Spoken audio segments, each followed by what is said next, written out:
ok salaamaaleykum waa Kaolack salaamaaleykum waa Sénégal salaamaaleykum àdduna donc man la waat maa ñëwaat di présenté waat Rifou on the mic donc ça fait 2 jours maintenant ou 3 jours bi ma génnee def point de presse bi def déclaration bi ci Serigne Mboup mi nga xamante ne ni ñu bëri Kaolack il pense que sama xeex ak Serigne Mboup mu ngi soog a commencé alors que sama xeex ak Serigne Mboup commencé wul tey ñu yàgg suivre Rifou bu baax a baax waa TVS bii laay indexé direct. ñoom mën naa leen jël témoin am na ay weer ci ginnaaw avant problème bii di am tey may def point de presse j'étais là-bas 2 émissions yu teg la yoo xamante ne Serigne Mboup laa attaqué biir TVS plateau yooyu ñoom émission yooyu dugaluñ ko mais Kaolack ñu bëri seetaan nañ ko li ma wax ci Serigne Mboup du lu ma fen man du ma fen jomm naa fen doomu làqkat la musuma fen bi ma juddoo ba tey te du ma xaar ba heure bi ma koy def parce que koo laaj Rifou mu ne la ko engagé la te quand wu Serigne Mboup seen bopp xam nañ ne man je suis un artiste engagé aw ma problème mu xaalis aw ma problème mu wor aw ma problème mu fay Kaolack moo ma ñor si Kaolack laa mës a nekk bi may Rifou ba tey. ma defoon point de presse aussi expliquer li Kaolack yi nekk di dund bu gaa yi xoolee suñ combat jiitu na loolu jiitu na point de presse bi avant ñu yegg si tey on a vu que dañu doyal Saloum. ci autorité yi nga xamante ne nii dañuy nekk fii di utiliser waa Saloum te defuñu dara Saloum amuñu daan ak moom amuñu daan ak Serigne Mboup parce que taluñu ko parce que bu doon loolu la mënoon nañu liggéey ak Serigne Mboup parce que woolu nañu ñun bi ñu xeexee tey ba yàlla may ñu ndam si maire bi fa nekkoon muy Mariama Sarr woolu nañu ñun amoon nañu possibilité liggéey ak Serigne Mboup ko fii si base bi te ñun bu ñu jugee ay junni doomu aadama ay jug topp suñu ginnaaw ñu samp fi Serigne Mboup kenn mënu ko dindi mais damaa xam ne man su ma bokkee si ñuy xeex pour Serigne Mboup falu ëllëg Kaolack waaye dinañ ma jépp pour lan parce que xam naa ne Serigne Mboup c'est pas l'homme qu'il faut pour Kaolack pour ñu dégg dëgg Serigne Mboup du l'homme qu'il faut pour Kaolack bu gaa yi xalaatee tuuti ku ma dégg fi sabilillahi jëlal 1 seconde nga xool lan la Serigne Mboup mës a réaliser Kaolack yow bi nga xamalikoo ba tey cœur de ville bi gaa yi di wax état bi moo ko fi def mu ngi fait partie si les 5 projets merveilles de Abdoulaye Wade cœur de ville bi dañ ko defar Serigne Mboup moomul cœur de ville dañ ko jox cœur de ville te mu ngi 4 postes de responsabilité yoo xamante ne nii benn doxu si ba noppi corrompre presse yu bëri fii Kaolack sauf Kaolack info xanaa ak benn presse peut-être ñaar ñett mais presse yu bëri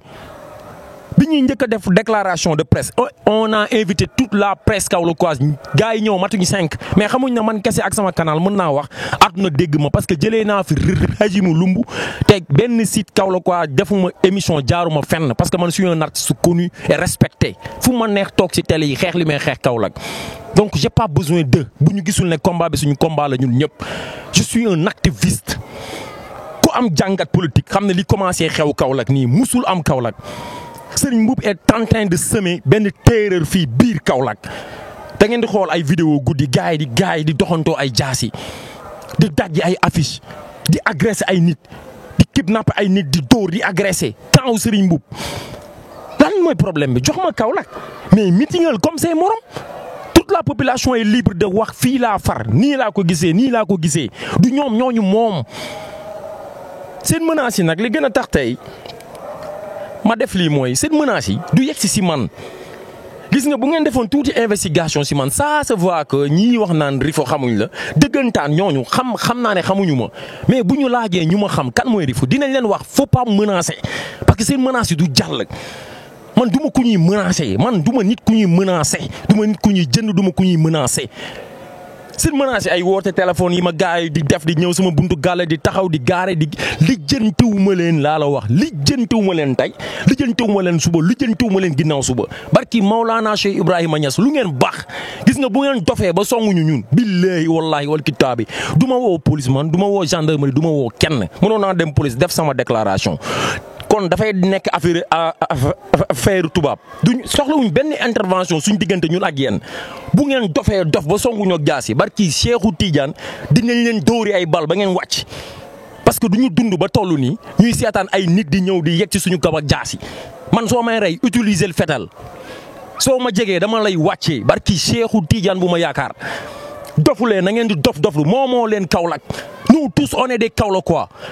am ngeen fi ay nawle yu nekk fi Bengeluma ngi fi Rose Wardini ngi fi Mon Ndiaye Rahma ngi fi ainsi de suite Fadel Barrow ngi fi c'est des nawle ngi fi kenn génneewul jaasi yéen moom Kaolack ànd leen ñun ànduñu ak yéen ngeen génne jaasi te perturber nit ñi bi ñuy xas Ousmane Noël yéen a doon partagé te vidéo yi bi may xas Mariama Sarr yéen a ko partagé bi may xas Diène Farba yéen a ko partagé bi ñuy xeex pour Mariama Sarr di wàcc yéen a ko partagé parce que seen avantage la woon tey ñu wane seen fay ku nekk di génn di bëgg a xaru ñun lijjantewuñu leen ce qu'on va faire dañ koy def pour Kaolack mu yéen mënoo leen ko dindi du benn opposition ak benn politicien bu ko mën a dindi du kenn si yéen parce que dañ ko mës a def pour Kaolack on a été toujours présent si game bi et on le sera toujours durant toute la vie parce que Kaolack moo ñu ñor ku bëggul Kaolack bëgguñu la ku bëggul Kaolack bëgguñu la Serigne Mboup est entouré par des voyous loolu dañ koy wax pour Kaolack quoi yëpp xam ko vous êtes des voyous des profitards Kaolack ngeen bëgg a ñëw séddoo duñ ko seetaan plus de 50 hectares la Serigne Mboup bi am sing na wax si suuf yooyu nous on est au courant de tout. Vous êtes tous des truands te yéen a indi sama terreur bii si ginnaaw Serigne Mboup kese xam nañ ne lii nekkul liggéeyam ku dee ak sa bàmmeel du koy prôné violence du koy génnee jaasi du koy génnee paaka Youssouf Fa Bengelum mi ne si ginnaawam du koy génnee jaasi du koy génnee paaka du koy génnee fetal mais yéen bande yi nekk si ginnaaw Serigne Mboup yéen a en train de menacer la population kaolackoise gënoo leen fi dee kenn. bu ngeen génnee jaasi ñu génnee jaasi bu ngeen génnee paaka ñu génnee paaka bu ngeen génnee fetal ñu génnee fetal. ëppoo leen ñu doole gënoo leen ñu xam gënoo leen ñu sadik fii la ñu juddoo fii la ñu yaroo fii la ñu nekk ak yéen du ñu bouger centimètre duñ ko bouger ak yéen vous êtes tous des voyous te Kaolack waaye jot nañu ñu xam ce qui se passe suñu région mu ngi tumuranke suñu région état bi musuñu sax lijjanti Kaolack dañ ñoo yàgg bàyyi muy pouvoir ak muy opposition kenn musuñu faale ku soxla Kaolack ñëw tuur ñu xaalis utiliser dëkk bi soo paree nga dellu Dakar. on n'est pas des ñun nekkuñ seen i objet nekkuñ seen i mbalit ay nit lañ yuy dund mérité dëkk bi avancé comme Mbour avancé comme Thiès avancé comme Fatick avancé comme Podor avancé comme Tamba avancé comme Ziguinchor on est des Sénégalais dañu bëgg ku yore suñu dëkk bi mu yor ko si siraatal mustaqim